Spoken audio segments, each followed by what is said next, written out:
So Vicki gave myself an introduction earlier, so why don't Kristen, you start. I just wanted to make sure everybody knew everybody's names and the new folks. I'm Kristen. I work in the office with Vicki. I'm Logan. I work in the Monterey area as a coach coordinator. I'm Chuning Chang. Speak up. I'm Chuning Chang, and I go with Ning, and I work with Li Yu, and I'm still learning. And Aaron will be assigning Yeah. her to cases. She'll be a BCBA in September. No, not so soon. Oh. I'm wrong? She's on the road to being a BCBA. Welcome, Ning. Thank I'm you. Carrie, coordinator in Monterey. Same, coordinator Cassie, coordinator in Monterey. Not Carrie. Mixed up a lot anyway. It makes it simpler. Just call everybody Carrie. I'm Joe, coach coordinator in Monterey. I'm Brianne. I do a lot of different stuff. Speak up. I'm Brianne. I do a lot of different crazy stuff, and I'm sitting for my test in February. Guillermo, and I'm a coordinator in the Monterey area. I'm Eden. I'm a coordinator in the Monterey area. I'm Liz, and I'm a coordinator in South County. Tony, coordinator Monterey Salinas. I'm Tara, I'm a BCBA in the greater Monterey area, including the wildlands of PG and Carmel Valley. Aaron Wood, regional coordinator, Monterey. George McKee, coordinator Monterey. Hi everybody, I'm David Peasley. I'm a coordinator in Monterey Salinas area. I'm Vanessa Hecht. I'm coordinator in the San Jose area. And I'm Kathy, coordinator of San Jose. So both of you guys know the way. We do. Most of the time. Thank you, guys.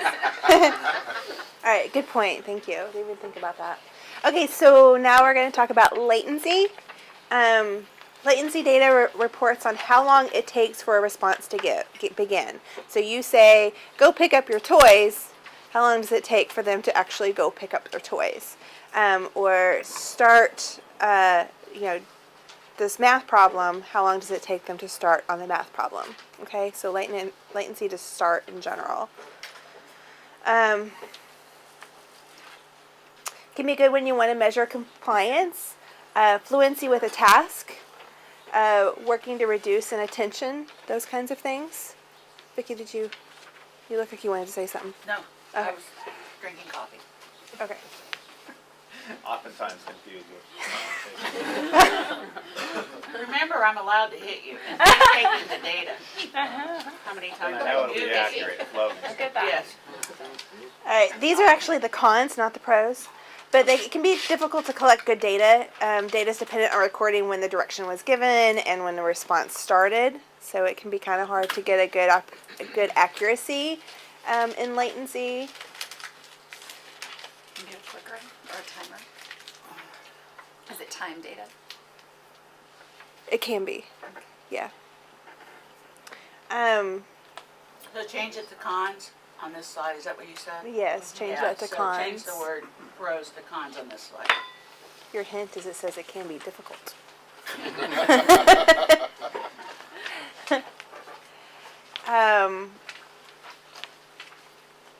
Let's see. Time sampling. Yes, Brianne. I'm sorry. I have another question about latency. You don't get to ask it unless you speak up. Here's my question. For some of our learners, because we don't always work with students diagnosed with autism, how do you control for cognitive processing? What is that? Would you? Is that a really What were you creating? Kristen has the answer for you. Oh, you do? Well, that was the question. Do you get a good baseline? So If you're suspecting you want to work on something, you get a solid baseline and you read the medical report of what their medical history is capable of. does it have that? Then you decide if that's going to be a goal, right? Well, I think also you can look at, so if you go back to the beginning of the presentation, the difference between reliability and accuracy, right? So if we can see that there's reliable measures, like there's always this 2-second delay, right? And that's kind of across the board, right? We might start suspecting some sort of processing delay. And whether there's a processing delay or not, as long as the measures reliable, then later if we realize, oh my god, there's been this 2-second processing delay this whole time and we've been thinking that that was latency, but in a way it's not because the kid is actually responding as soon as their brain receives that message.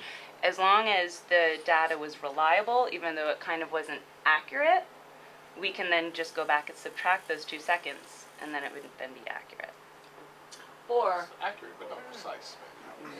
Or you may have to do some fluency trials, which we'll talk about, dealing with children. You'd be surprised how that can make a difference in Are you what you're asking talking what about. Yeah. expectation should be of the I student? guess of where. Speak up, speak up. I guess where you would have to determine the line of the delay and then if non-compliance is present or whatever, I guess. Not participating, yes. Right, and that's just going to come back to a really good definition of what your standard of compliance is. If it's a student that is absolutely never going to respond within 5 seconds just because of their processing speed, then you're not going to have that goal of they respond in 2 seconds. That may not be a very, Best goal for that person. yeah. But good question. So, some of my kids that I do have like built-in latency, where I'm like, touch blue, like that to get it in. It would be from the time I presented the materials, I would start the latency, as opposed to when I give the SD Yeah. or whatever the vocal. Okay, because I do that a lot with a lot of my kids. Let's see. Well, and that's your programming versus data collection and how it all links together. And I think that is important to talk about. And I think that's kind of what you're talking about in terms of how to, you have to decide, figure out if it's behavioral or maybe some sort of cognitive delay as to why there is this delayed in response or latency. And that's what looking at the baseline and maybe doing record review and understanding the difference, because that's going to impact our programming. And then that will impact our expectation. So yeah, if there is this delay, then that changes our aim. But it's still, we have goals, and it's just a matter of where we set those goals, and we approach it then how we've decided to. Yeah. And I want to emphasize the point, he's saying there may be a physiological reason for it. However, there may not be because the child is not motivated to respond quickly, because we're still reinforcing at the same rate no matter how often he delays. Do you see what I'm saying? So it may have to do with programming. Does this come into play with kids that might be like, I don't want to say it, but like you present the materials and before we're even done giving it, they're trying to touch it. It's like the opposite of latency. They're like, that one, that one, that one. That's a separate, that's a separate thing, right? But you still have to adjust your programming for that. Correct. Yeah. Correct, but it still seems like it's in that latency time frame, just the opposite of, Yeah. of latency. It's not that it's too long, they're doing it way before Right. they Get should them to be thoughtful. Yeah. They're just trying to touch something because they know that's your expectation. Exactly. Right. Exactly. And some people will say touch it before they put the materials out. So it's like you got to really look at it. Can we talk about fluency after Oh, the yeah. exercise? Oh, yeah. Anyone? Okay. We should have plenty of time. Okay, time sampling. This is one of those that's not, well, I guess it is kind of used. Measures whether a behavior is occurring during a short period of time. Okay. The periods of time can vary, whether it's a really short period like a minute or 15 seconds, or it can be a lot longer, like within an hour. Does it occur within an hour? That's the scatter plot that we're talking Right, about. it can be the scatter plot like that Vicky's been talking about. There's a couple different types of time sampling. One is whole interval, whether it occurred during the entire interval that you're looking at. Okay, so if you're looking at out of seat behavior and your time interval is 1 minute, so if they're being marked for being out of seat, they have to be out of the seat the entire minute during that whole minute. Okay, then a partial interval is whether it occurs at all during that interval. Okay, so again, back for that 1 minute, did they get out of their seat for any part of that minute? Okay, makes sense. it can be relatively easy to record data. This is actually something, especially if I'm going in on a blind observation, I've never seen the kid before, I'm not exactly sure what my targets are going to be.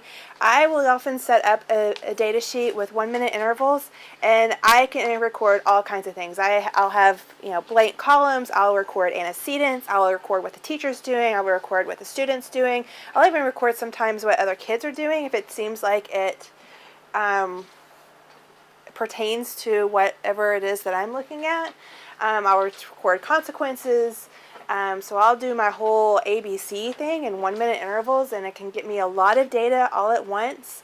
And it's really nice. I like to do that usually on my initial observations.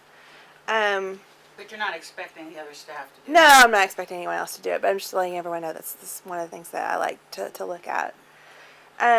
It can give a rough estimate for how often a behavior occurs. It can get lots of stuff at once, like I said.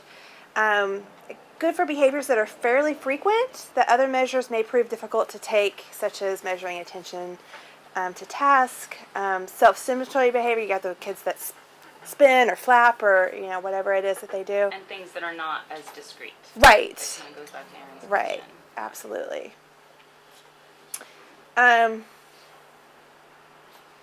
Some cons, it may not be very accurate.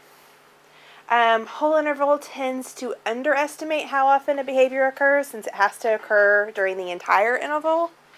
And then partial interval may overestimate how often a behavior occurs because it's just any part of that. So if they're out of their chair for 2 seconds of that minute, then that counts against them as well. And you're not likely to use this for the objectives or the goals that you Right. set.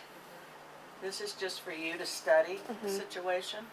Um, And there's actually a sheet in the back of your learner folders that has little blocks, and you can diagram what the setting looks like. It's illustrating what's going on in the environment. So there's a way for you to set up those blocks.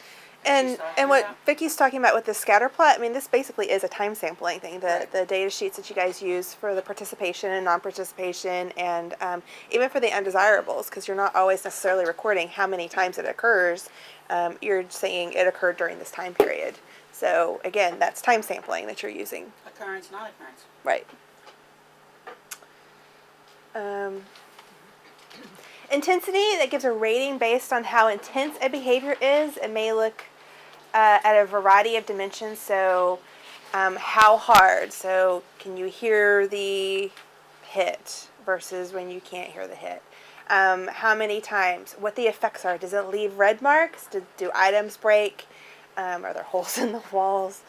How loud the voice was, the attention from the other students, those can add into there, and it's going to require a really good definition of what your target is. Generally, given some kind of scale, 1 to 5, 1 to 10, 1 to 3. No less than 5, or 5 may suggest.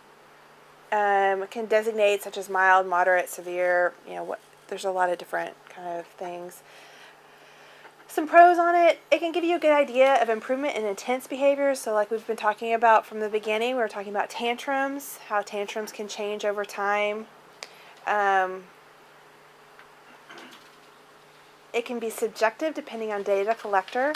So a tantrum can be really horrible to a parent, but I walk in, I'm like, no one's getting hurt, nothing's breaking, nothing's getting torn. Yeah, what is your problem, right? So that can be subjective based on whoever is collecting the data. She's going to draw out that Likert scale so that they can see what it would look like. It sounds like with intensity, Moderate would be in the middle. you need to have a really solid baseline that everyone agrees on, because it might Yeah. be mushy a little bit to each individual. Good, precise behavioral definition for that And on so- all those parts. And it's one of those things that Moderate you usually will have would to be go in in. the middle, mild at the beginning. Sorry, Melissa. You usually need to go in severe. and look at. I try to go in and myself score it, because once I get there, then I'm like, oh, well, I didn't think about this aspect or this aspect. Usually your first run at a good definition of your 5-point scale isn't going to be very good. And environment's gonna be a huge factor as Yes. well. I mean, you need to look at every environment that you can get your hands on. Right, right. It's gonna look different. You got a And it question? can be really tricky too, depending on which staff person's working with the student. Like Exactly. if I'm defining pushing as physically displacing the person who is pushed, and I've got a smaller staff person and a sturdier, larger staff person in the home, the student might push with the same amount of force, but it could knock over the smaller staff person and not knock over the other staff Right. person, where that person wouldn't even perceive it as having been a push, they would perceive it as being a little tap. Yeah. So it gets really, really tricky sometimes to measure. Absolutely. Absolutely. That's why you need at least a 5-point scale too. Yeah. And, you know, intensity is a great thing to record, especially if you're, you know, looking at some pretty big behaviors that may not, you know, the rate or duration and all that kind of stuff may not change a whole lot. But it also is one of those that really needs to go along with things like rate, count per opportunity, duration. It really kind of needs to go hand in hand to really give you a good feel for how things are changing. But that said, there's been plenty of times that I've gotten in, you know, a month or two down the line, I wish I had taken some kind of intensity data on some tantrums. Because I know for sure the tantrums have gotten better, but my data don't really show it. And the inter-response times, And this is new for a lot of people, just know that, okay. and a response time. And I didn't leave much time, you know, have much on it because it's not used a whole lot. But basically, it's the time between responses. Okay, so you have, you know, math sheets, and they need to get all these, all these problems done. How long does it take them to move from finishing the first one to starting the next one? That's kind of a latency, Or but I was gonna say, how's it? it measures between responses. It's not an estimate. Right. Okay. Right. It Okay. measures between responses. Sure. And so manding it would be, you know, how, from the last man to the next man, how long did that take? So you need consistent curriculum almost for that as well. Yeah. Like, Yeah. It's very useful for manding, extremely useful. fair enough, For yeah, that, I can see yeah. that. Well, it Yeah. helps us determine our schedule of reinforcement for the absence of unwanted behaviors is where it's used most often, I think, right? Yeah. Yeah. It's just not. The absence of unwanted behavior. Whatever he said. Well, no, I'm just saying, we're looking at, like, say these streams happen, you get a baseline of every 3 minutes or whatever, 3 minutes apart or something. And we want to reduce that, so we want to put that on a schedule of reinforcement for the absence of behavior. Right. ERO. So Right. you have a DRO set up, and So you we need to kind of know what your understand schedule that. is. And Yeah. that's where the IRT. Very comes good into point, play. Aaron. Yeah. Yeah, Great now point. what you would do, I would suggest, is you would average the day. Mhm. You know, is the only way that you could do it. So, because sometimes you'll maybe have a minute, another time you'll have 4 minutes, another time. So all you can do is average. I can't think of any Well, other it way to depends do on it. how variable it is. If it's, I mean, you want to, if you're looking at a GRO, you want to set it just below the shortest. Yeah. Unless No, there's no, a that's giant different. variability. I'm talking Oh, about okay. plotting it. Oh. Yeah, because you got to look at how you're going to plot it, you know, and I hadn't even thought about that.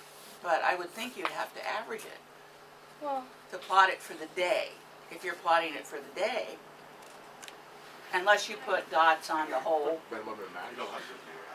it's like, You it could, can you be like could do plotting the, duration. you could add the range. It went from this to this, you know, would be another way to look at plotting it. I haven't even thought about it in terms of how you plot it. I would plot it by responses. Yeah. The time Well, between no, if responses. No, I understand that, but you'd have several of those. So how would you graph it on a Right. particular day?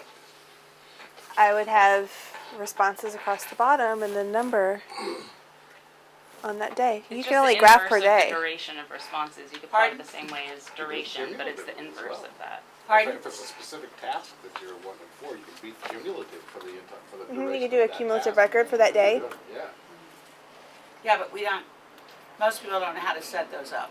No. So I'm just trying to think. That's what I'm saying. Most people aren't necessarily going to have to look too intensely at inter-response time without the help of a BCBA, usually. Okay. I was just thinking that it would also help in you deciding your operational definitions of when behaviors start and stop, and how long in between the next episode, Mhm. to get an idea of that. Mm-hmm.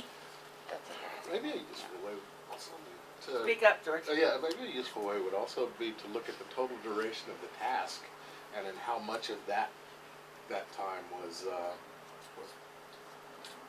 basically dithering between responses. You know what I mean? It takes a half hour to do a set of a worksheet. You'd have to do it in combination.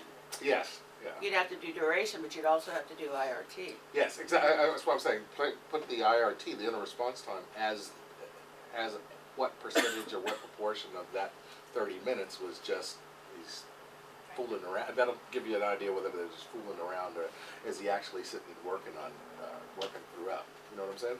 Is he off task? Is he? Yeah, I'd have to think more about it. I don't I know. just decided we need 5 copies of this.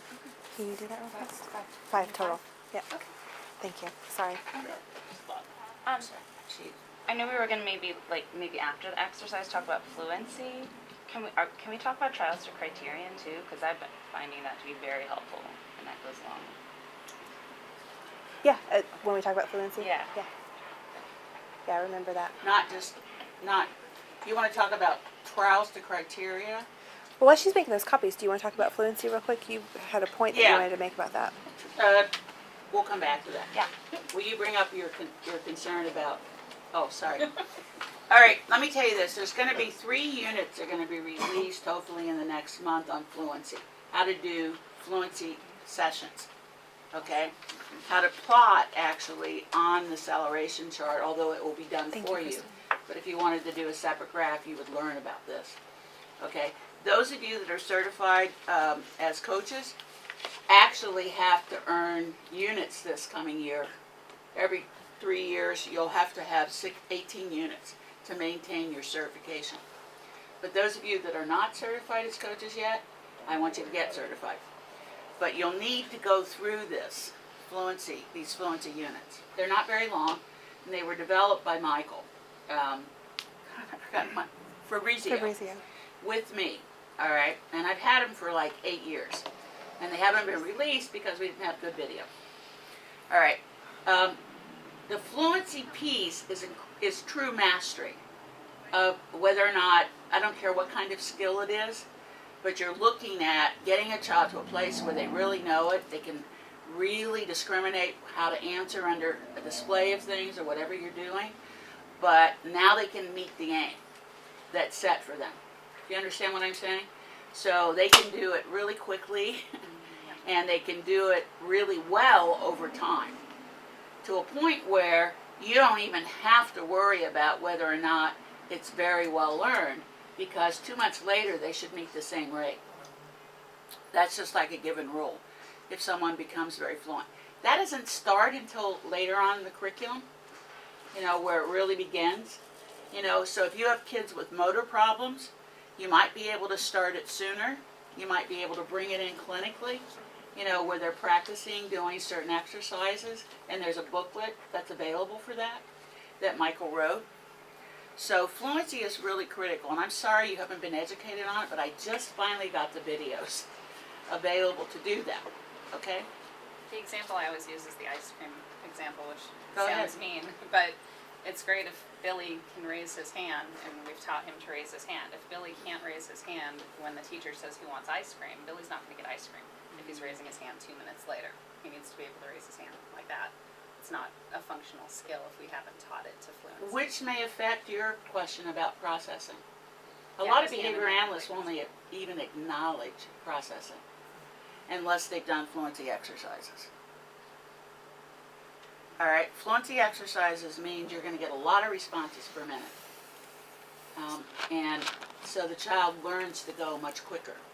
It not only affects that, but it affects how much they really have learned, so to speak, over time. They still can do that. Like, for instance, when you learn to ride a bike, remember how slow you were initially and doing all the things? And yet, when you got really good at it, you could, I got on the bike 10 years later and I could still do it. Same thing with golfing and other things, not quite as well. But once you learn to do something fluently, you can do it well. How many of you took language classes and got fluent? That's why we're all doing We're this just the first instead. part, but that second part. Yeah. supposedly learned it, right? You got good grades in it? Yeah. However, you weren't never fluent. got fluent. So therefore, it's not there, except mentally. That would be the best example that I can give you about it. Okay?